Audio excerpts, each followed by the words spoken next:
Lions season might have ended Sunday night.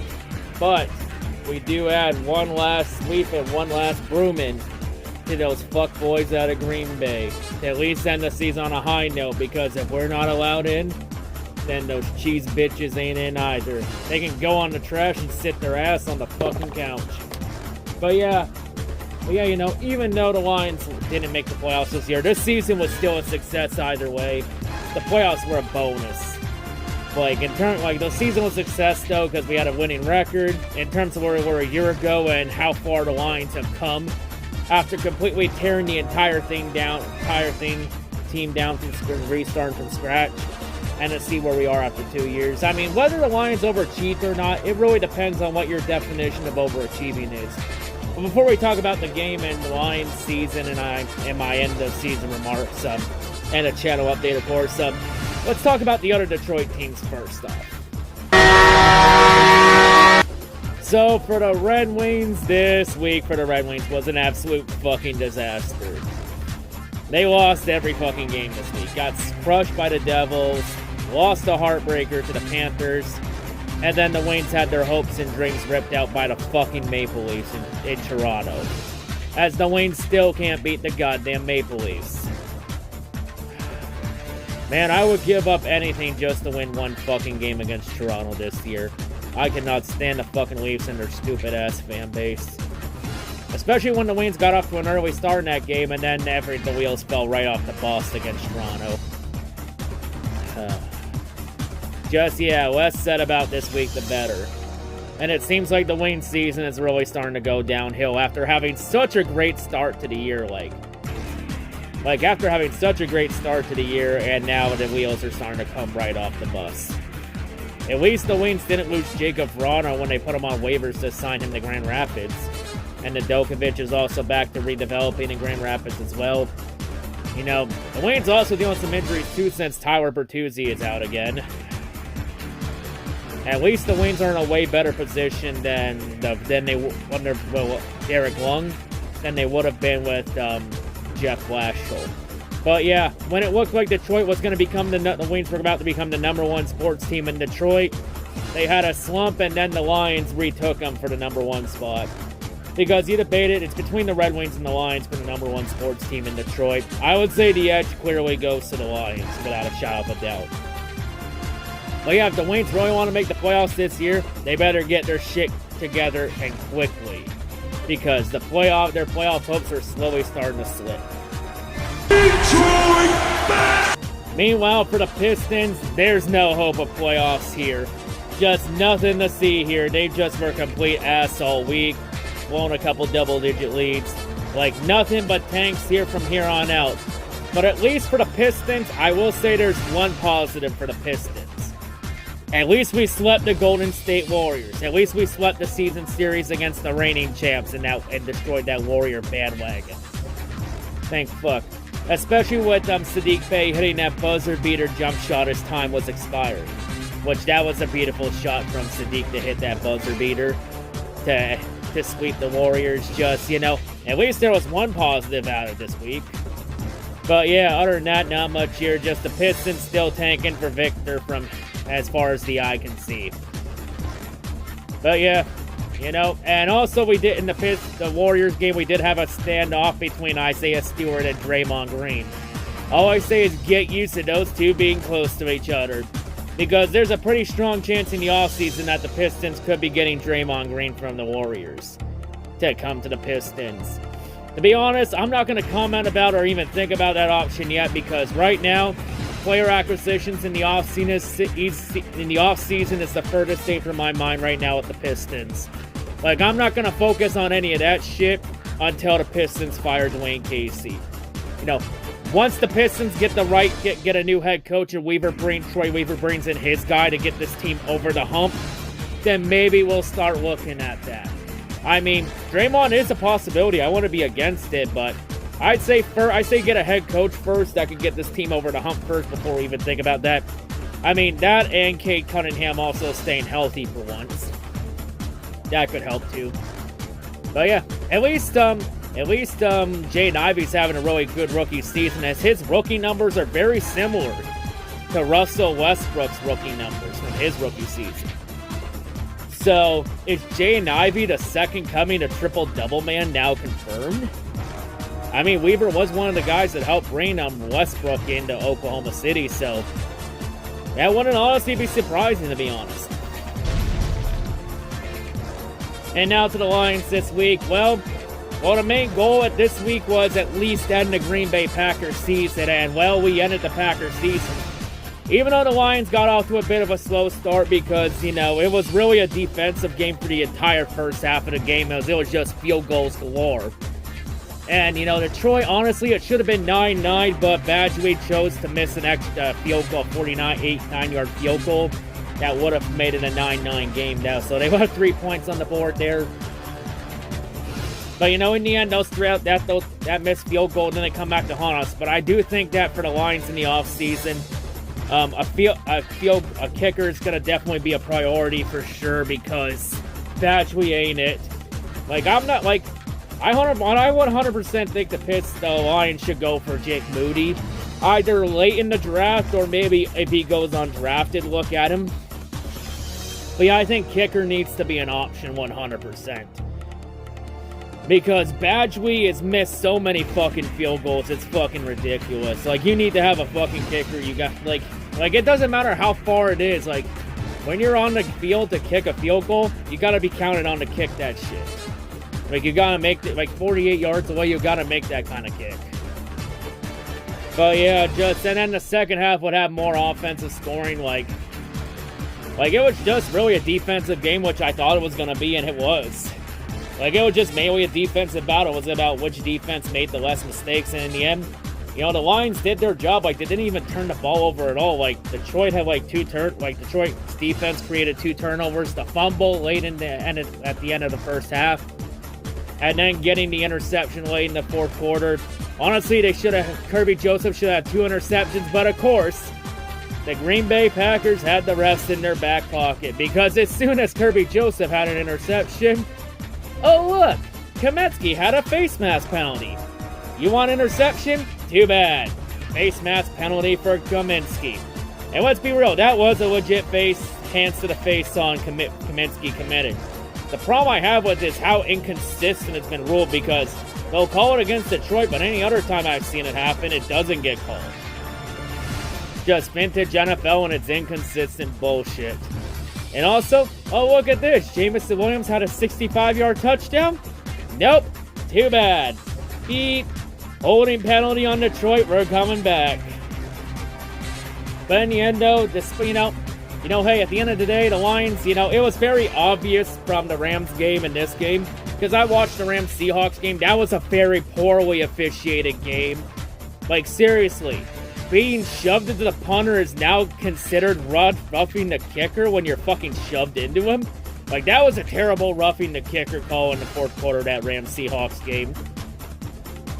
Like, how the fuck is being shoved into the kicker now considered roughing the kicker? Like, that's complete bullshit. And also, Jalen Ramsey's unnecessary roughness on Geno Smith late in the game. That was also kind of BS, because Jalen was shoved into fucking Geno Smith out of bounds. So yeah, not only is being shoved into the punter now considered roughing the kicker, also being shoved into the QB is now considered unnecessary roughness, even if it wasn't at your own accord. Like, hey, it was very obvious from that game and how the refs were this game that the NFL was doing everything in their power to make sure that Detroit was out and Green Bay was in. But hey, the mindset for the Lions was very simple, The main goal was just make sure Rodgers did not make the playoffs.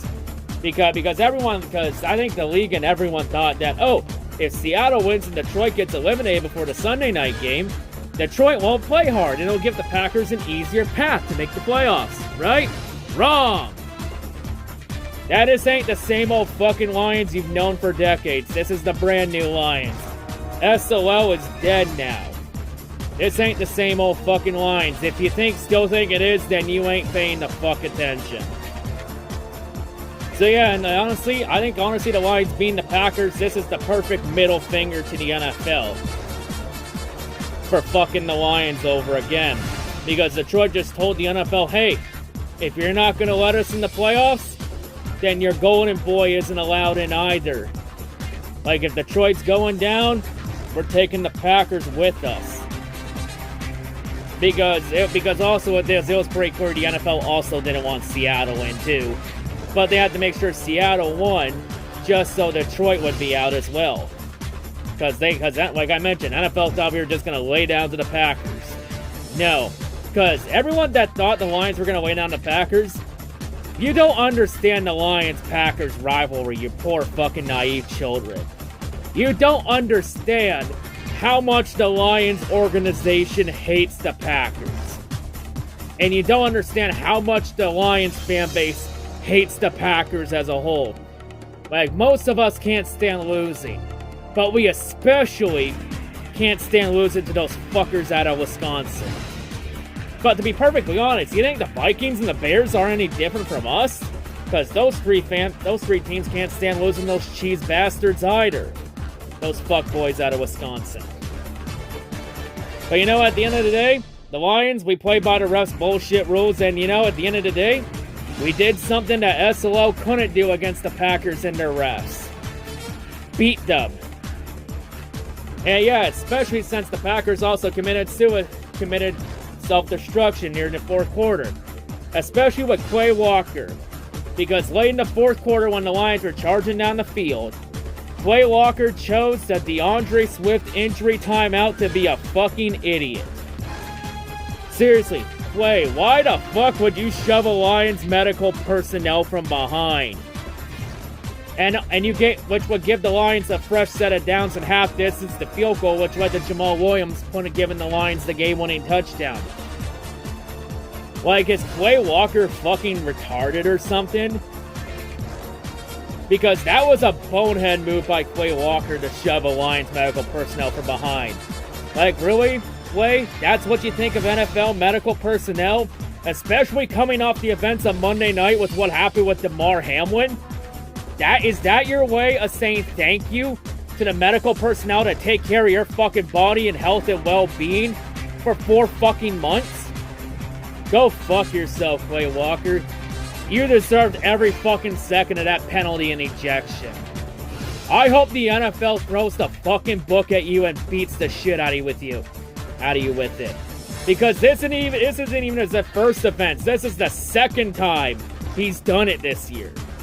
Which shows that he does not respect anybody but himself.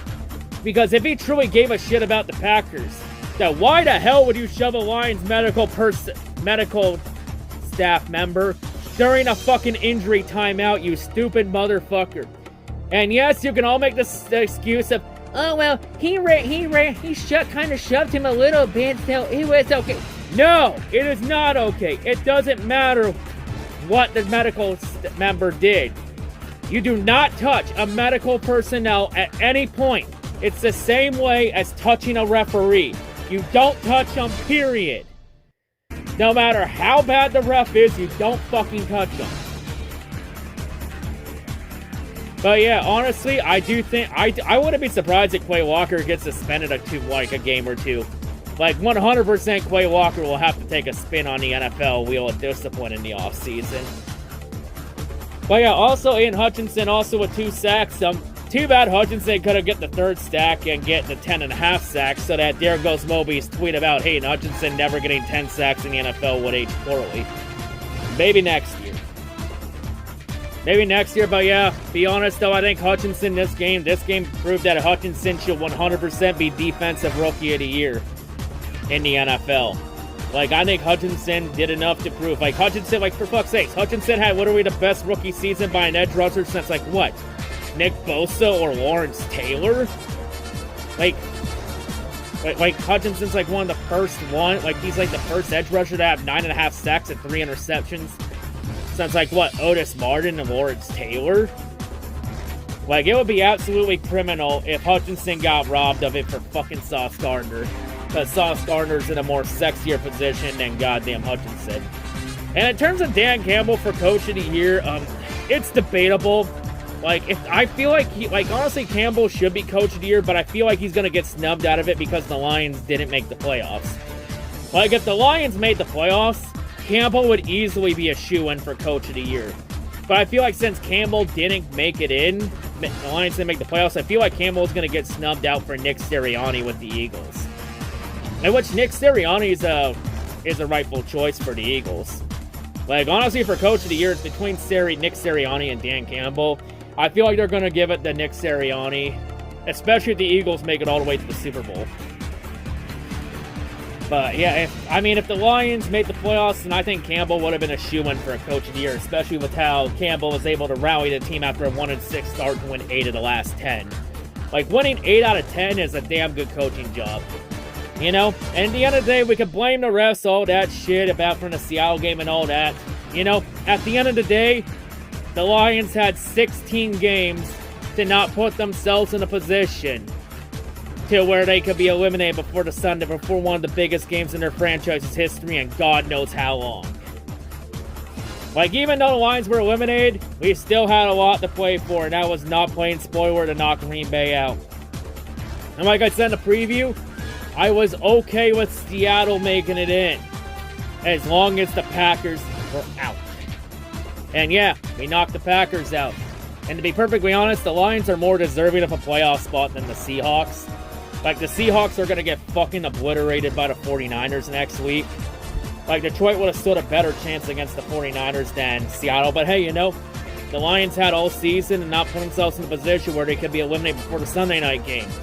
You know, they failed to take advantage. You know, even, like, the Lions started 1-6, came back to haunt the Lions. You know, losing to the Seahawks week 4, came back to haunt us. Like, there's at least 4 or 5 or 6 games I can name that the Lions should have won.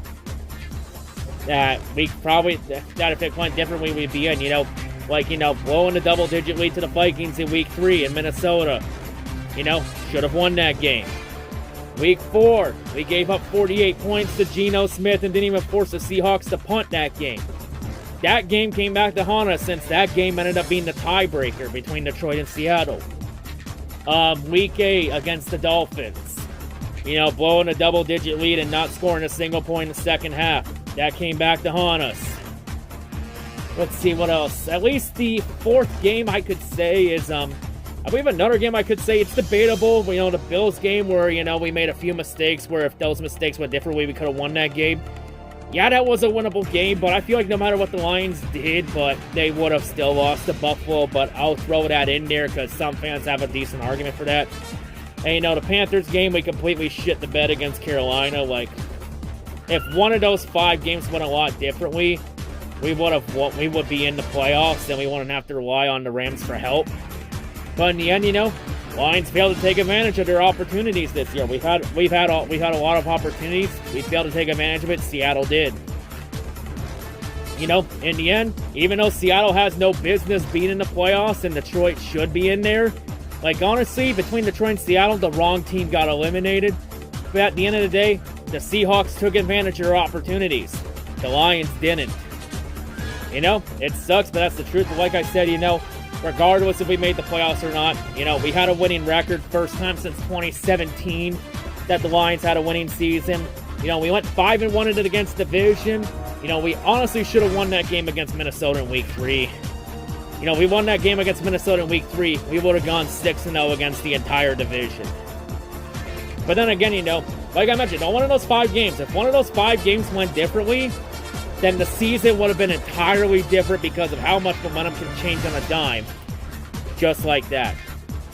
But, you know, very solid way to end the season, winning 8 out of 10 to end the year. You know, sadly, at the end of the day, just was not good enough.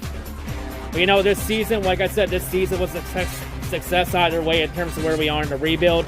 Playoffs were just a bonus this year. But like I said in the preview, if the Lions didn't make the playoffs this year, they 100% will next year.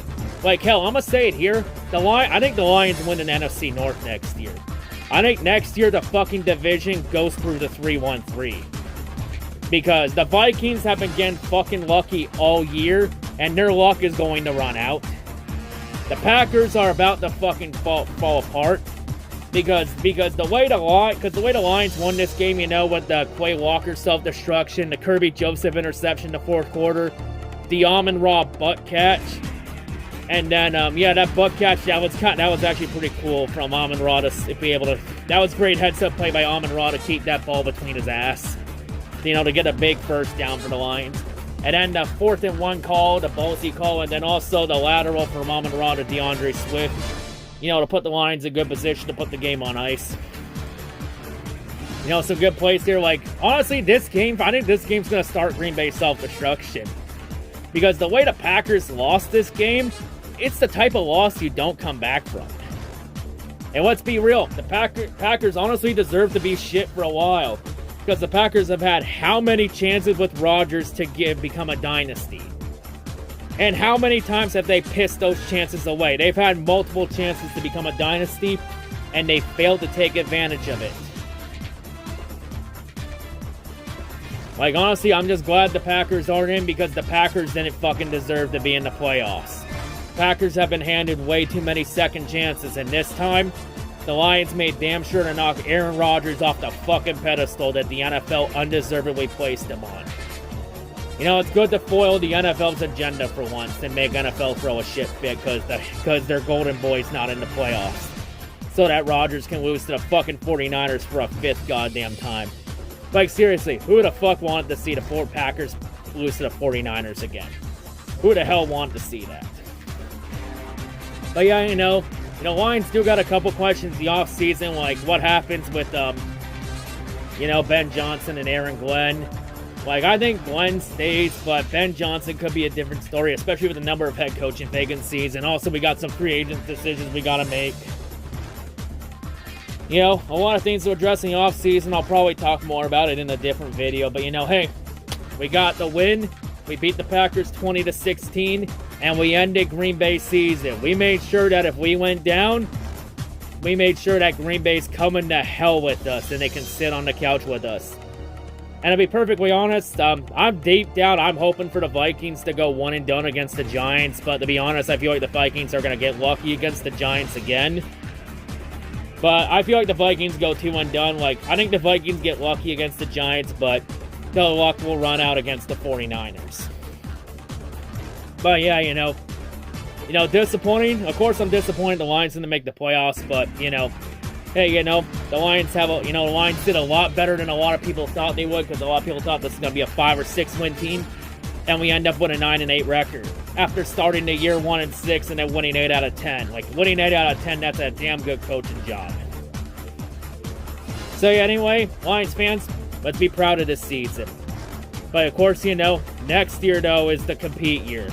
The Lions are going to have 50 to 55 million in cap space. They got some house money to play with. Next year's the year we show up. Like this year, we made the statement that we're coming. Next year, we're going to show that we're here. Like, next year, the NFC North runs through Detroit. Now, I just want to say this to the Lions. I want this to be the last time for a goddamn while that we have to rely on somebody else for help. Because you want something done right, do it yourself. Next year, I want to be in a position where we're battling for seeding and we don't need help to be in the playoffs. Hell, I would rather be locked in before Week 18. Hey. And honestly, for everyone that's in the playoffs, I hope you enjoy this playoffs without the Lions. Because this is the last time you'll see the Lions miss the playoffs for a long, long time. Because Detroit showed that they were coming. Next year, we're arriving. But yeah, anyway, in terms of channel content, I'm still going to be doing Detroit sports recaps for the Pistons and the Red Wings. And the Tigers as well. No more NFL trash talks for the rest of the season, unless I might do I do have a couple planned for the Packers, but I might plan on doing one for the Vikings if they lose to either the Giants or the 49ers. But yeah, once the Vikings' luck runs out. But I will be doing some NHL and NBA ones as well, and I'll also be doing some MLB ones in the offseason. And of course, the NASCAR recaps are going to be starting up next at the end of January, early February. So yeah, there is going to be content on this channel, but in terms of now, not going to be much Lions content for sure until like March, once we get the free agency and the draft, we get the draft season. But yeah, anyway, that's all I got to say here, and I'll see y'all later in the off season. But I am gonna still be doing picks for the playoffs this year as well. But anyway, though, I'm out. But before we wrap this all up, even though the Rams failed to live up to their end of the deal against the Seahawks today, there is one silver lining from the Rams, though. Because remember the Matt Stafford trade? One of the picks the Rams gave to us from that Stafford and Goff trade was a 2023 first-round pick. The Rams this season went 5-12, which is one of the worst seasons by a reigning Super Bowl champion in NFL history. Hell, the most losses by a reigning Super Bowl champion in NFL history. Literally the worst season by you get the point. It's the worst season by a reigning Super Bowl champion ever. One of the worst title defenses ever. In the end, the Rams went 5-12. And in the end, that 5-12 season would mean that the Lions will end up with the 6th overall pick in the 2023 NFL Draft. So the Lions end up with a premium top 10 pick. Yeah, remember when there goes Moby threw a shit fit talking about how bad the Lions and Rams trade was going to be because of both picks were going to be in the 20s? In the end, that trade leads to the Lions getting a top 10 pick. And the Lions could go a lot of different directions with that pick, you know. I feel like with that pick, if I'm the Lions, here's my creed for the Lions. I think at number 6, I think you take the best defensive tackle available there is, either Jalen Carter or Brian Brees. I mean, what the Lions do at 6, it really heavily depends on what happens with Seattle at 5, because I feel like the draft really starts with the Seahawks at 5. So yeah, I think you either take Jalen Carter or Brian Brees, whoever's there at 6. Like, if it's me personally, I would take Jalen Carter with that pick. And then with the Lions winning out, and missing the playoffs, the Lions end up with the 18th overall pick, their own pick. And I think with the Lions' own pick, you take the best corner in the draft to complement Jeff Okudah. On the other side of the defense, of the secondary sense, Warrior and Will Harris are both free agents. So I think you got to address some corner in the draft. Like, if it's me personally, I would look at Penn State corner Joey Porter with the 18th pick. But I think for Joey Porter, the Lions might have to trade up a couple spots to get their guy from 18. They might have to trade up like 3 or 4 spots to get their guy. Like, it's 50-50 at the Pistons the Lions have to trade up from 18 to get their guy, to get their corner, their guy at whatever pick it is. But if I'm the Lions, I think with the Rams pick, you take a defensive tackle, you know, to complement Aiden Hutchinson and James Houston. We really don't need an edge rusher. We got Houston, we got Hutchinson, we got Josh Pascal, we got both Darkwara brothers, we got Kamensky. We don't really need another one. I think defensive tackle is more of a need than edge rusher. But I wouldn't rule out a linebacker in like the second round. Like I 100% I wouldn't rule out QB. I wouldn't mind taking a QB in day 2 or day 3 of the draft. Like I said before, I say only take a quarterback if the right guy falls. If the right guy ain't there, don't even bother. And then, get Jamison Williams healthy in the offseason, get him more, get him some reps in OTAs and training camp, get him gelled in with the offense in the offseason, and then get him more involved next year. And I'll tell you right now, I think if everything adds up perfectly for the Lions, if they can play their cards right, I think the Lions win the NFC North next year. I'm going to say that right there. But yeah, the Lions won, and with 50 to 55 million in cap space and having a winning season, they could also be an interesting market for free agents, too. All I say is, Brad Holmes and Dan Campbell, time to let those two cook in the offseason. Because the Lions got some house money to play with. It'll be interesting to see what they do with it. But yeah, anyway, though, I'll wrap it up here. And I do think, though, and yes, Lions, please bring back Jamal Williams. Jamal Williams literally had the best season by a Lions running back since, Reggie Bush? Jamal Williams even broke Barry Sanders' single-season rushing TD record. And Jamal became the first Lions running back to have over 1,000 rushing yards in the season since Reggie Bush in 2013. I think 100%, out of all the players the Lions should bring back in the offseason that are going to become free agents, I think Jamal Williams and John Kaminsky are on the top of that list. DJ Shark, 50-50. I think try and bring him back too. Maybe see if they come at cheap team-friendly deals. And I think maybe restructure some of Jared Goff's contract to maybe get some more cap space in there to try and get some guys in free agency. I think in free agency, maybe look at a tight end and some other positions. But yeah, the Lions got some house money this offseason. Good luck, Brad Holmes. Time to let Holmes and Dan Campbell cook. But anyway, let's go celebrate ending the Packers season. And let's hope the Vikings don't go that far in the playoffs too. But yeah, next year, the NFC North goes through Detroit. I'm out.